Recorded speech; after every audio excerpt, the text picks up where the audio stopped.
On the 28th of October 1988, at approximately 4 a.m., to unmanned British Rail Class 31 locomotives numbers 31,202 and 31,226, rolled out of the sidings at Cricklewood Depot. The locomotives gained momentum on a downward gradient, crashed through the terminal buffer stops at the end of the line, and plummeted down an embankment.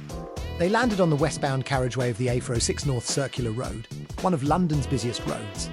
One locomotive ended up on the road surface, while the second came to rest precariously on top of the first.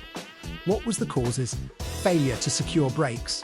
The official primary cause was that the handbrakes on the locomotives had not been properly applied or secured while they were parked. Unmanned movement, because the engines were unoccupied and the brakes were disengaged. There was no one to stop the roll once it began on the slight incline of the sidings. Rumours of sabotage.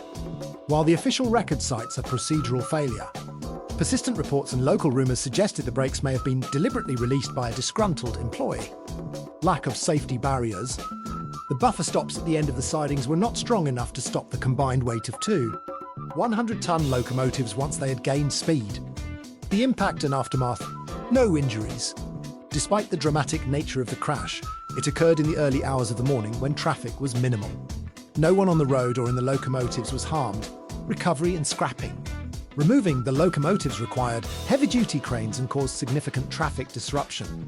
Both engines sustained severe structural damage and were eventually scrapped. Historical context. Cisjunction Staples Corner has a history of major incidents.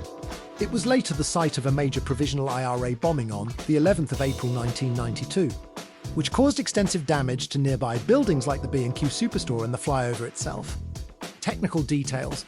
Class 31 locomotives. The locomotives involved were British Rail Class 31s, also known as Brush. Type 2s. Weight. Each locomotive weighed approximately 106 tons. Power. They were originally built between 1957 and 1962 and were a common sight on the UK rail network for both passenger and freight duties during the 1980s.